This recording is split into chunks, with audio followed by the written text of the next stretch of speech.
ನರಕಕ್ಕೆ ಹೋಗ್ತಾನೆ ಈ ವಾಮಾಚಾರ್ಯ. ನನಗೆ ತಲೆ ಕೆಡಿಸ್ತಾ ಇದ್ದಾನೆ. ನನಗೆ ಒಂದ್ ವೇಳೆ ನನ್ನ ಕೈಗೆ ಸಿಕ್ಕರೆ ಶಾಪ ಕೊಟ್ಟು ಹಾಗೆ ಭಸ್ಮ ಮಾಡ್ಬಿಡ್ತೀನಿ.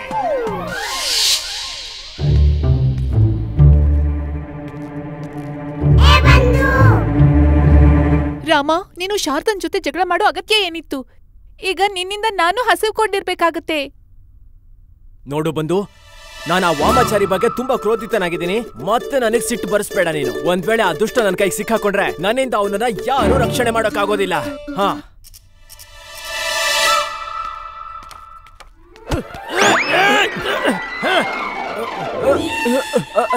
ಕ್ಷಮಿಸಿ ಆಚಾರ್ಯರೇ, ನಾನ್ ನಿಮ್ಮನ್ನ ನೋಡ್ಲಿಲ್ಲ. ಏನ ನೋಡ್ಲಿಲ್ವ ನನ್ನನ್ನ? ಈ ತರ ವಿಶಾಲವಾದಂತ ಶಕ್ತಿಶಾಲಿ ರೂಪವಂತನನ್ನ ನೋಡ್ಲಿಲ್ಲ ಅಂತೀಯ ನೀನು? ನನಗನ್ಸುತ್ತೆ ಬೇಕು ಅಂತಾನೆ ಚೆನ್ನಾಗಿ ಯೋಚನೆ ಮಾಡಿ ನನ್ನ ಮೇಲೆ ಗುರಿ ಇಟ್ಟು ನನ್ನನ್ನ ಗುದ್ದಿ ನಿಲ್ಸಿದ್ಯಾ ನೀನು ಅಂತ. ಇಲ್ಲ ಆಚಾರ್ಯರೇ, ಅದೇನಂದ್ರೆ ನಾನೊಂದು ಗಂಭೀರವಾದ ಸಮಸ್ಯೆಯ ಆಲೋಚನೆಯಲ್ಲಿ ಯೋಚನೆ ಮಾಡ್ಕೊಂಡು ಹೋಗ್ತಾ ಇದ್ದೆ. ಯೋಚನೆ ಮಾಡ್ತಿದ್ಯಾ? ಅಲ್ಲ, ನೀನ್ ಬರ್ಬೇಕಾದ್ರೆ ಮನೆಯಿಂದ ಯಾಕೆ ಯೋಚನೆ ಮಾಡ್ಕೊಂಡ್ ಬರಲ್ಲ? ಈ ಅರಮನೆಯ ಪಥಧಾರಿ ಏನಿದೆ, ಇದು ನೀನ್ ಯೋಚನೆ ಮಾಡೋದಕ್ಕೋಸ್ಕರ ಮಾಡಿದಾರ ಮಹಾರಾಜರು? ಆಚಾರ್ಯರೇ, ನಿಮ್ಮ ಭಾವನೆ ಮತ್ತೆ ನಟನೆನ ನೋಡಿ ನನ್ಗನ್ನಿಸ್ತಿದೆ ನಿಮ್ಮ ದಿನದ ಪ್ರಾರಂಭ ಯಾಕೋ ಚೆನ್ನಾಗಿಲ್ಲ ಅಂತ.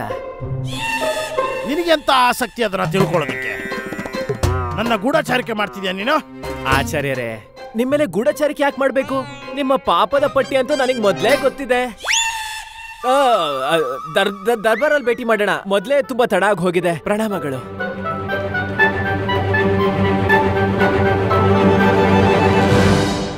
ಪಂಡಿತ ರಾಮಕೃಷ್ಣ, ಸಮಯ ಬರಲಿ ಇರು. ನಿನ್ನನ್ನಂತೂ ಖಂಡಿತ ಬಿಡಲ್ಲ.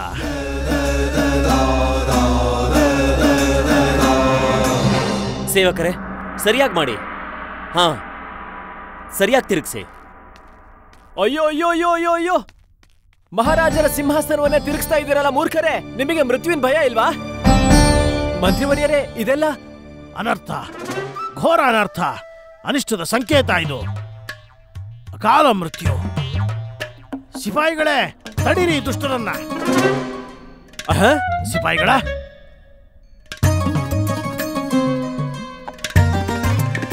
ಮಂತ್ರಿವರ್ಯರೇ, ರಾಜ ದರ್ಬಾರಿನ ಕಾರ್ಯಕ್ರಮ ಹೇಗಾಗತ್ತೆ ನೋಡಿ? ನಾವು ಇಷ್ಟು ಮಾತ್ರ ಹೇಳ್ಬೋದು.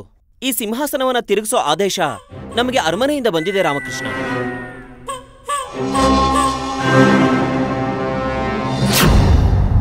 ಹಾ ಮಂತ್ರಿ ಅವರೇ, ನಿಮ್ಮ ಜೊತೆ ಯಾರೋ ಹುಡುಗಾಟ ಮಾಡ್ತಾ ಇದ್ದಾರೆ.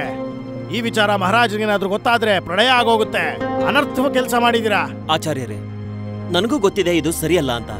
ಆದ್ರೆ ಅರಮನೆಯಿಂದ ಬಂದಿರುವಂತಹ ಆದೇಶವನ್ನ ನಾವು ಉಲ್ಲಂಘನೆ ಮಾಡಕ್ಕಾಗಲ್ಲ. ಇಲ್ಲ ಇಲ್ಲ ಇಲ್ಲ ಇಲ್ಲ ಇಲ್ಲ ಇಲ್ಲ ಆಚಾರ್ಯರೇ, ನನ್ಗನ್ಸುತ್ತೆ ನಾವಿಬ್ರೇ ಸೇರ್ಕೊಂಡು ಸಿಂಹಾಸನ ತಿರುಗಿಸ್ಬೇಕು ಅಂತ. ಮಹಾರಾಜರು ಬರೋ ಸಮಯ ಬೇರೆ ಆಯ್ತು. ಬೇಗ ನಡಿ. ಹಾ,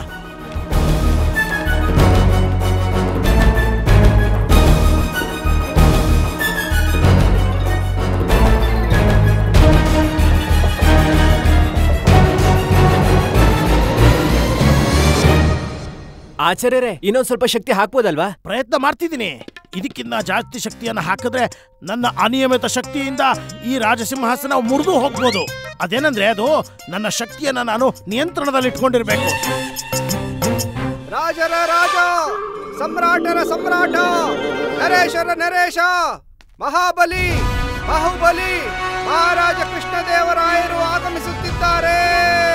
ಮಹಾರಾಜ ಕೃಷ್ಣದೇವರಾಯರಿಗೆ ಮಹಾರಾಜ ಕೃಷ್ಣದೇವರಾಯರಿಗೆ ಮಹಾರಾಜ ಕೃಷ್ಣದೇವರಾಯರಿಗೆ ಮಹಾರಾಜ ಕೃಷ್ಣದೇವರಾಯರಿಗೆ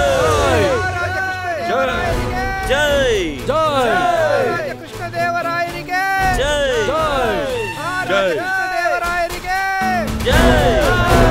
ಇವತ್ತಂತೂ ಶಿಕ್ಷೆ ನಿಶ್ಚಿತ. ಮಹಾರಾಜ ಕೃಷ್ಣದೇವರಾಯರಿಗೆ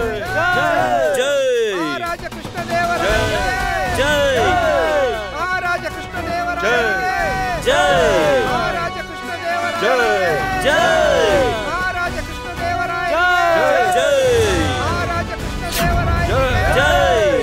ಮಹಾರಾಜ ಕೃಷ್ಣದೇವರಾಯರಿಗೆ ಮಹಾರಾಜ ಕೃಷ್ಣದೇವರಾಯರಿಗೆ ಮಹಾರಾಜ ಕೃಷ್ಣದೇವರಾಯರಿಗೆ ಮಹಾರಾಜ ಕೃಷ್ಣದೇವರಾಯರಿಗೆ. ಅರೆ, ನಾವು ಕೂತಾಗಿದೆ. ಅವ್ರು ಕೂತಾಗಿದೆ. ನೀವು ಕೂತ್ಕೊಳ್ಳಿ. ಇಂದಿನ ಸಭೆ ಪ್ರಾರಂಭ ಮಾಡಿ. ಮಹಾರಾಜೇ, ಕ್ಷಮಿಸಿ ನಮ್ಮನ್ನ. ಈ ಸಿಂಹಾಸನವನ್ನ ಉಲ್ಟಾ ಮಾಡಿರುವಂತ ಕಾರಣ ನಮಗ್ ಗೊತ್ತಾಗ್ತಿಲ್ಲ. ಮತ್ತೇನು ಮಾಡುವುದು ಗುರುವರ್ಯರೇ? ಅರಮನೆ ಒಡೆದು ಹಾಕಿಸಬೇಕೆ? ಅರಮನೆನ ಒಡೆದು ಹಾಕ್ಬೇಕಾ?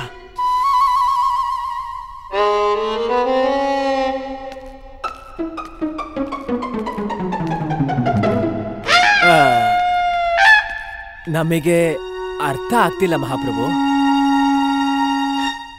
ಪಂಡಿತ ರಾಮಕೃಷ್ಣ, ನಿಮಗೆ ಮದುವೆ ಆಗಿದೆ ಅಲ್ವೇ? ಹೌದು ಮಹಾಪ್ರಭು. ಹಾಗಾದರೆ ನಮ್ಮ ಕಷ್ಟ ಖಂಡಿತ ತಿಳಿಯುತ್ತದೆ. ನಮಗೆ ಹೇಳಿ, ನಿಮ್ಮ ಧರ್ಮಪತ್ನಿ ನಿಮ್ಮ ಬಳಿ ಏನಾದರೂ ಕೇಳಿದರೆ ನೀವು ಅದನ್ನು ಕೊಡಲಾಗದಿದ್ದರೆ ನಿಮ್ಮ ಪರಿಸ್ಥಿತಿ ಏನು ಎಂದು. ಹಾಗಾದ್ರೆ ಮಹಾಪ್ರಭು, ನಮ್ಮ ಸೌಭಾಗ್ಯ ಎಲ್ಲ ನಮ್ಮನ್ ಬಿಟ್ಟು ಬೇರೆ ಕಡೆ ಹೋಗ್ಬಿಡುತ್ತೆ. ಮತ್ತೆ ಗ್ರಹಚಾರ ಬಂದು ತಲೆ ಮೇಲೆ ಕುತ್ಕೊಂಡು ತಕದಿಮೆ ಆಡುತ್ತೆ. ಇದೆ. ಈ ಸಮಸ್ಯೆಯಿಂದ ತಪ್ಪಿಸಿಕೊಳ್ಳಲು ನಮ್ಮ ಸಿಂಹಾಸನವನ್ನು ಈ ಕಡೆ ಮುಖ ಮಾಡಿಸಿದ್ದೇವೆ.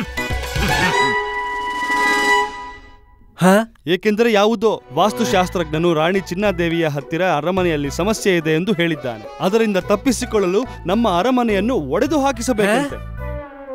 ಅರಮನೆಯಂತೂ ಒಡೆದು ಹಾಕಿಸಲು ಸಾಧ್ಯವಿಲ್ಲ. ಇನ್ನೊಂದು ಪರಿಹಾರ ಏನು ಉಳಿದಿದೆ? ಉಲ್ಟಾ ಸಿಂಹಾಸನದ ಮೇಲೆ ಕುಳಿತುಕೊಳ್ಳಬೇಕು. ವಾಸ್ತು ವಿಶೇಷವಾದಂತಹ ತಜ್ಞಾನ. ಮಹಾಪ್ರಭು, ಆ ಪ್ರಸಿದ್ಧ ವಾಸ್ತು ವಿಶೇಷಕ ಆ ವಾಮಾಚಾರಿ ಅಲ್ಲ ತಾನೆ? ಅವನು ಈ ಅರಮನೆವರೆಗೂ ಬಂದ್ಬಿಟ್ಟ. ಗುರುವರ್ಯರೇ, ಅಡಿಗೆ ಮನೆಯಲ್ಲಿ ಹುಟ್ಟಿದ ಚಿಕ್ಕ ಬೆಂಕಿ ಇಡೀ ನಗರವನ್ನೇ ಸುಟ್ಟು ಹಾಕುತ್ತದೆ. ನಾವು ಈ ಸಭೆಯನ್ನು ಇಲ್ಲಿಂದಲೇ ಸಂಬೋಧಿಸುತ್ತೇವೆ. ಕ್ಷಮಿಸಿ ಮಹಾಪ್ರಭು, ಆದ್ರೆ ಈ ತರ ಜನಗಳು ಏನ್ ತಿಳ್ಕೋಬೇಕು? ಮತ್ತೆ ಪಕ್ಕದ ರಾಜ್ಯದವರೆಲ್ಲ ನಗ್ತಾರೆ ನಮ್ಮ ಮೇಲೆ. ಪಂಡಿತ ರಾಮಕೃಷ್ಣ, ನಾವೀಗ ಅಸಹಾಯಕರಾಗಿದ್ದೇವೆ. ಆದರೆ ಈ ವಾಸ್ತುಶಾಸ್ತ್ರದ ಭೂತ ಇಡೀ ನಗರದಲ್ಲಿ ಹಬ್ಬಿದೆ. ಹಾಗೂ ಅದನ್ನು ನಿಲ್ಲಿಸುವುದು ನಮ್ಮ ಉದ್ದೇಶವು. ಅದಕ್ಕೆ ನಾವು ನಿರ್ಣಯಿಸಿದ್ದೇವೆ. ನಾವು ಈ ವಾಸ್ತುಶಾಸ್ತ್ರವನ್ನು ನಂಬುತ್ತೇವೆ ಹಾಗೂ ಅದರ ಪ್ರಕಾರವೇ ನಡೆದು ನಿರೂಪಿಸುತ್ತೇವೆ. ವಾಸ್ತು ಜೀವನದ ಮೂಲವಲ್ಲವೆಂದು, ಎಲ್ಲ ಸಮಸ್ಯೆಯ ಪರಿಹಾರ ಹೀಗೆ ನಡೆಯುವುದಿಲ್ಲವೆಂದು. ಧನ್ಯ ಮಹಾಪ್ರಭು, ಧನ್ಯ ನಾವು. ಯಾವ ರಾಜ ತನ್ನ ಪ್ರತಿಷ್ಠೆನ ಬದಿಗಿಟ್ಟು ಜನಗಳ ಹಿತವನ್ನ ಬಯಸ್ತಾನೋ ಅವನಿಗಿಂತ ದೊಡ್ಡ ವ್ಯಕ್ತಿಗಳು ಬೇರೆ ಯಾರಿಲ್ಲ ಮಹಾಪ್ರಭು, ಯಾರೂ ಇಲ್ಲ. ಆದ್ರೆ ಮಹಾರಾಜ, ನಿಮ್ಮ ಈ ತ್ಯಾಗದಿಂದ ನಮ್ಮ ಮನಸ್ಸುಗಳು ವಿಚಲಿತವಾಗ್ತಾ ಇವೆ. ಇದೇನ್ ನಡೀತಾ ಇದೆಯೋ ಇದು ಇಲ್ಲಿ ಅಸ್ವೀಕಾರವು. ವಿಜಯನಗರ ರಾಜ್ಯಕ್ಕೆ ಇದು ಹಾನಿಕಾರಕ. ಬರಲಿ ಬಿಡಿ ಆ ವಿಶೇಷ ವಾಮಾಚಾರಿ. ನಾನು ಅವನನ್ನು ನಮ್ಮ ಶಕ್ತಿ ಮತ್ತು ವಿಶೇಷವಾದ ಸಾಧನೆಯಿಂದ ಭಸ್ಮ ಮಾಡ್ಬಿಡ್ತೀನಿ. ಗುರುವರ್ಯರೇ, ನೀವು ನಿಮ್ಮ ವ್ಯಕ್ತಿಗತ ಮಾತಿನಿಂದ ವಿಚಲಿತರಾಗುವುದಿಲ್ಲ. ನಿಮ್ಮ ವ್ಯಕ್ತಿಗತ ಸಂಬಂಧಗಳ ಕಾರಣದಿಂದ ಕಾರ್ಯನೀತಿ ಬದಲಾಯಿಸುವುದಿಲ್ಲ. ಇದರಿಂದಾಗಿಯೇ ನೀವು ನಮ್ಮ ಗುರುಗಳು, ಪೂಜನೀಯರು ನೀವು. ಕೃಷ್ಣ ಕೃಷ್ಣ ಹರೇ ಹರೇ, ರಾಮ ರಾಮ ಹರೇ ಹರೇ, ಕೃಷ್ಣ ಕೃಷ್ಣ ಹರೇ ಹರೇ, ರಾಮ ರಾಮ ಹರೇ ಹರೇ, ಕೃಷ್ಣ ಕೃಷ್ಣ ಹರೇ ಹರೇ, ರಾಮ ರಾಮ ಹರೇ ಹರೇ, ಕೃಷ್ಣ ಕೃಷ್ಣ ಹರೇ ಹರೇ, ಕೃಷ್ಣ ಕೃಷ್ಣ ಹರೇ ಹರೇ, ರಾಮ ರಾಮ ಹರೇ ದಣಿಮಣಿ ಮಹಾಪ್ರಭು. ರಾಮ ರಾಮ ಹರೇ ಹರೇ, ರಾಮ ಕೃಷ್ಣ ಹರೇ ಹರೇ. ಏನ್ ಮಾಡ್ತಾ ಇದ್ದೀರಾ? ಮುಂಜಾನೆ ನಮ್ಮ ಸೇವೆಗಾಗಿ ಯಾಕೆ ಬರಲಿಲ್ಲ? ಯಾಕಂದ್ರೆ ನಾವು ನಿಮ್ಮ ಸೇವೆಯನ್ನ ಮಾಡೋದನ್ನ ಬಿಟ್ಬಿಟ್ಟಿದೀವಿ. ಏನ್ ಅನಿಷ್ಟವಾದ ಮಾತುಗಳನ್ನ ಆಡ್ತಾ ಇದ್ದೀರಾ?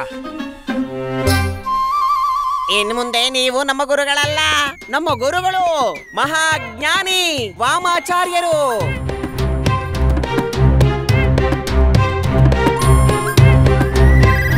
ಅವ್ರು ಬರ್ತಿದ್ದಾರೆ ಅಂತ ನಾವು ನಿಮ್ಗೆ ಶುಭ ಸಂಕೇತ ಕೊಡೋದಿಕ್ ಬಂದಿದ್ದೀವಿ. ಅಜ್ಞಾನಿಗಳಿಗೆ ಜ್ಞಾನ ಕೊಡೋ ದೇವರು, ದುಷ್ಟರ ಪ್ರಾಣ ತೆಗೆಯುವವರು, ಅದ್ಭುತ ವ್ಯಕ್ತಿತ್ವದ ಸ್ವಾಮಿ, ಹಳೆಯ ಎಲ್ಲ ಗುರುಗಳ ಅಧಿಕ ಅಂತರ್ಯಾಮಿ ಆಚಾರ್ಯ ವಾಮಾಚಾರ್ಯರಿಗೆ ಜಯವಾಗಲಿ. ನಾನು ನೋಡ್ಕೊ ಬರ್ತೀನಿ ಮಹಾಪ್ರಭು.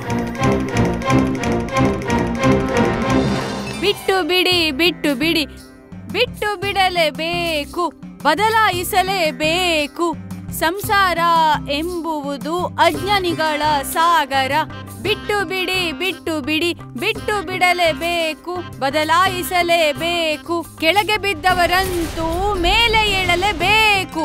ಸಂಸಾರ ಎನ್ನುವುದು ಅಜ್ಞಾನಿಗಳ ಸಾಗರ. ಕಿಟಕಿ ಮತ್ತೆ ಬಾಗಿಲಿಗೆ ಅದರದ್ದೇ ಆದ ದಿಕ್ಕಿರತ್ತೆ. ಬಿಟ್ಟು ಬಿಡಲೇಬೇಕು, ಬದಲಾಯಿಸಲೇಬೇಕು. ಸಂಸಾರ ಎಂಬುವುದು ಅಜ್ಞಾನಿಗಳ ಸಾಗರ. ಅದೇ ಕಣ್ಣು ಮೂಗು ಸಂಸಾರ ಎಂಬುವುದು ಅಜ್ಞಾನಿಗಳ ಸಾಗರ. ಕಿಟಕಿ ಮತ್ತು ದಿಕ್ಕು ಅಂತ ಇರುವುದು. ಬಿಟ್ಟು ಬಿಡಲೇಬೇಕು, ಬದಲಾಯಿಸಲೇಬೇಕು. ಸಂಸಾರ ಎಂಬುವುದು ಅಜ್ಞಾನಿಗಳ ಸಾಗರ. ಈಕೆ ಧ್ವನಿ ಕೂಡ ವರ್ಣಮಾಲಾ ತರಾನೇ ಇದೆ.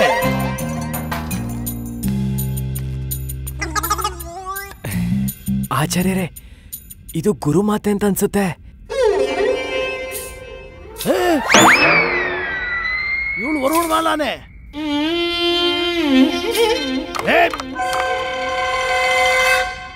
ಇದೇನ್ ಮಾಡ್ತಾ ಇದೀಯ ವರುಣಮಾಲಾ? ನಿನಗೇನು ತಲೆ ಕೆಟ್ಟಿದ್ಯಾ? ವರುಣಮಾಲಾನ? ಯಾವ ವರುಣಮಾಲ? ನಾನು ವಾಮಾಚಾರ್ಯ. ಪೂರ್ವದಿಂದ ಪಶ್ಚಿಮ, ಉತ್ತರದಿಂದ ದಕ್ಷಿಣ. ವರುಣನ ವಾ ಮತ್ತೆ ಮಾಲಾನ ಮಾ. ವಾಮಾಚಾರ್ಯ. ವಾಮಾಚಾರ್ಯ ಸ್ತ್ರೀ. ಗುರುಮಾತಾ ವರುಣಮಾಲರೇ ಆಚಾರ್ಯ ವಾಮಾಚಾರ್ಯ. ಯಾವಾಗಿಂದ ವಾಮಾಚಾರ್ಯ ಅಂತ ಹೇಳ್ಕೊಂಡು ತಿರ್ಗಾಡ್ತಾ ಇದೆಯಾ ನೀನು? ನೀವ್ಯಾರು ನನ್ ಜೊತೆ ಈ ತರ ಎಲ್ಲ ಮಾತಾಡೋದಕ್ಕೆ? ಇದೇನ್ ಅನರ್ಥ ಮಾಡ್ತಾ ಇದೆಯಾ ನೀನು? ನಿನ್ನ ಸ್ವಾಮಿ ನಾನು. ನನ್ನ ಸ್ವಾಮಿ ಅಂತೂ ಕೇವಲ ವಾಸ್ತುದೇವ. ನಿಮ್ಮ ಪರಿಚಯ? ನಾನು ರಾಜಪುರೋಹಿತ ತಾತಾಚಾರ್ಯ. ತಥಾಚಾರ್ಯ?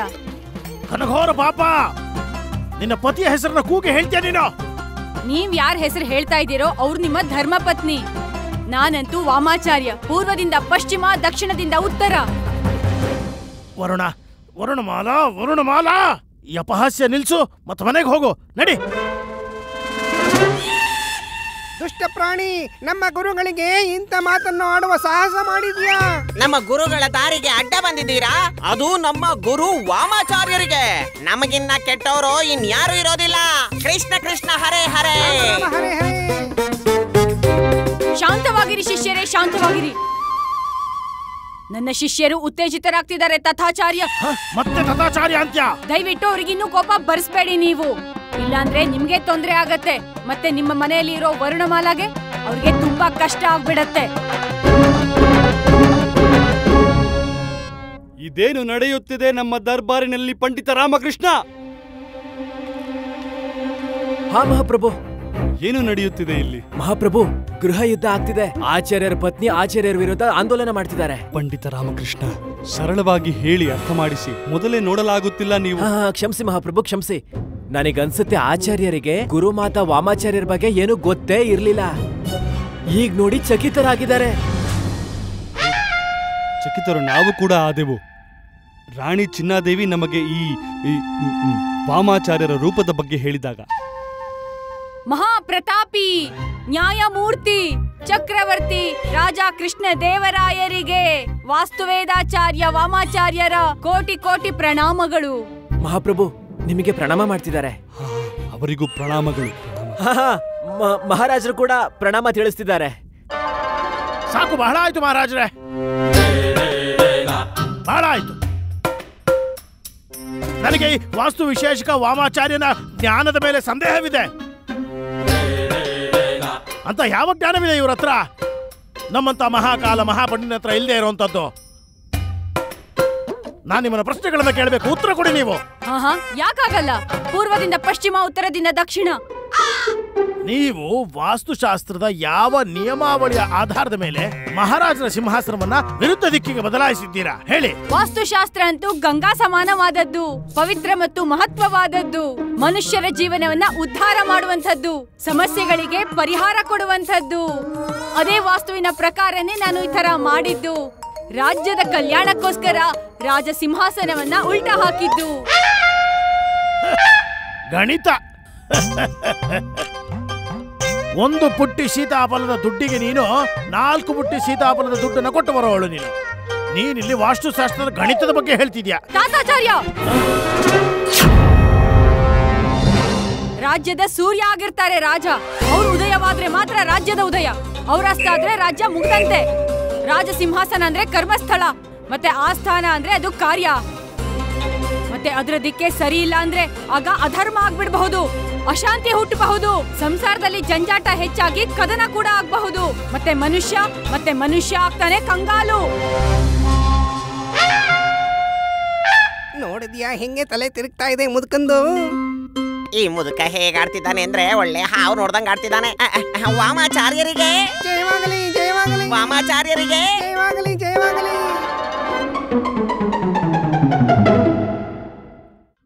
ನಾನು ಈಗ ಬರ್ತೀನಿ ಮಹಾಪ್ರಭು.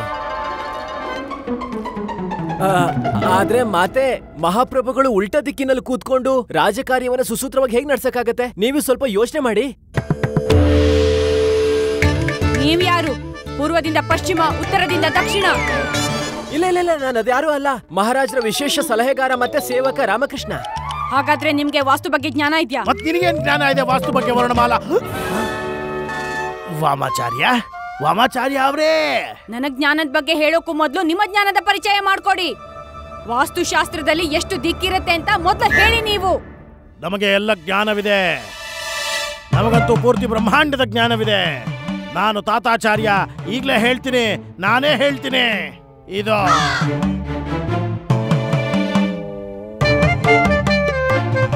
ಇವನಿಗೆ ಬರೀ ಒಂದು ದಿಕ್ಕು ಮಾತ್ರ ಗೊತ್ತಿದೆ. ಬರೀ ಸೌದಾಮಿನಿ ಮನೆ ದಿಕ್ಕು. ನಿನ್ನ ಬಾಗ್ಲಲ್ಲಿ ನಿಂತ್ಕೊಂಡಿದ್ದೀನಿ. ನಾನು ಹೇಳ್ತೀನಿ. ವಾಸ್ತುವಿನಲ್ಲಿ 8 ದಿಕ್ಕಿರತ್ತೆ. ಪೂರ್ವ, ಈಶಾನ್ಯ, ಉತ್ತರ, ಪಶ್ಚಿಮ, ವಾಯುವ್ಯ, ನೈಋತ್ಯ, ದಕ್ಷಿಣ ಮತ್ತೆ ಆಗ್ನೇಯ.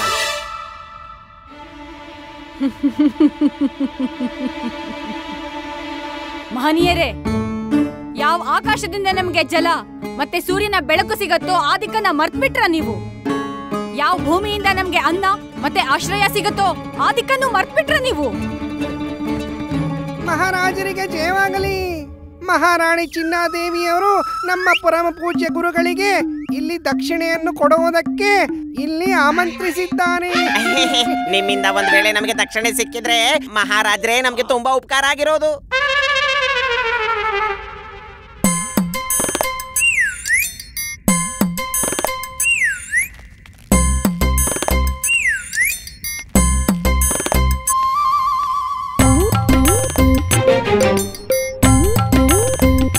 ಮಹಾರಾಜರೇ, ಮಹಾರಾಜರೇ, ಸಿಕ್ಕಿತೆ? ಸಿಂಹಾಸನ ಸರಿ ಮಾಡುವ ಉಪಾಯ ಸಿಕ್ಕಿತೆ? ಇಲ್ಲ ಮಹಾರಾಜರೇ, ವಾಮಾಚಾರ್ಯರ ಶಿಷ್ಯರು ದಕ್ಷಿಣೆ ಬಗ್ಗೆ ಮಾತಾಡ್ತಿದ್ದಾರೆ. ಸರಿ ಸರಿ ಸರಿ, ಅವರಿಗೆ ಉಪಾಯ ದೊರಕಿತೆ ಸಿಂಹಾಸನ ಸರಿ ಮಾಡುವುದು ಹೇಗೆಂದು? ಇಲ್ಲ ಮಹಾರಾಜರೇ. ಮತ್ತೆ ದಕ್ಷಿಣೆ ಯಾವುದಕ್ಕಾಗಿ? ಸಿಂಹಾಸನವನ್ನ ತಿರುಗಿಸೋ ಉಪಾಯ ಕೊಟ್ಟಿದ್ದಕ್ಕೆ. ಅವರು ದೊಡ್ಡ ಮಹಾರಾಣಿಯವರಿಗೆ ಹೇಳಿದ್ರಲ್ಲ. ಮಹಾರಾಣಿ ಚಿನ್ನಾದೇವಿಯವರಿಗೆ? ಹೌದು ಮಹಾರಾಜರೇ. ಸರಿ, ವಾಸ್ತು ವಿದುಷಿ ವಾಮಾಚಾರ್ಯರಿಗೆ ಅವರ ದಕ್ಷಿಣೆಯನ್ನು ಕೊಟ್ಟು ಬಿಡಿ. ಆಗ್ಲೇ ಮಹಾರಾಜರೇ.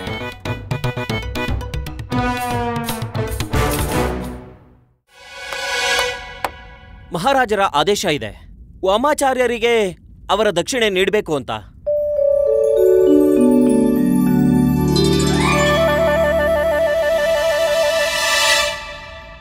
ಮಹಾರಾಜರೇ, ತುಂಬಾ ಉದಾರವಾಗಿದೆ ನಿಮ್ಮ ಈ ವ್ಯವಹಾರ. ಆದ್ರೆ ಈ ದಕ್ಷಿಣೆನ ನಾನು ಸ್ವೀಕಾರ ಮಾಡೋಕ್ಕಾಗಲ್ಲ. ಆದರೆ ನೀವು ಇಲ್ಲಿ ಬರುವ ಕಾರಣ ದಕ್ಷಿಣೆಗಾಗೇ ಅಲ್ಲವೇ? ಮಹಾರಾಜ, ನಿಮ್ಮ ಈ ದಕ್ಷಿಣೆ ನಿಮ್ಮ ಉದಾರತೆ ಮತ್ತೆ ನಿಮ್ಮ ದಾನವೀರತೆಯ ಪ್ರತೀಕ. ಆದ್ರೆ ಇದನ್ನ ನಾನು ಸ್ವೀಕರಿಸೋಕ್ಕಾಗೋದು ನನ್ನ ಜ್ಞಾನದ ಶಕ್ತಿಯಿಂದ ಕಲ್ಯಾಣ ಆದಾಗ ಮಾತ್ರ. ನನ್ನ ವಾಸ್ತು ಜ್ಞಾನದಿಂದ ನಿಮ್ಮ ಅಭಿವೃದ್ಧಿ ಆದಾಗ ಆಗ ಮಾತ್ರ ನಾನು ಸ್ವೀಕರಿಸಬಹುದು ನೀವು ಕೊಡ್ತಿರೋ ಈ ದಕ್ಷಿಣೆಯನ್ನ. ಮಹಾರಾಜರೇ, ನಾನು ಕೊಡೋ ವಾಸ್ತುಶಾಸ್ತ್ರದ ಜ್ಞಾನದಿಂದ ನಿಮ್ಮ ರಾಜ್ಯಕ್ಕೆ ಉನ್ನತಿ ಸಿಕ್ಕಿದಾಗ ಆಗ ಮಾತ್ರ ಈ ದಕ್ಷಿಣೆನ ನಾನು ಸ್ವೀಕರಿಸ್ತೀನಿ. ಈಗ ನನಗೆ ಹೊರಡೋದಕ್ಕೆ ಅನುಮತಿ ಕೊಡಿ ಮಹಾರಾಜ. ಹಾ ಹಾ, ಅನುಮತಿ ಇದೆ ನಿಮಗೆ.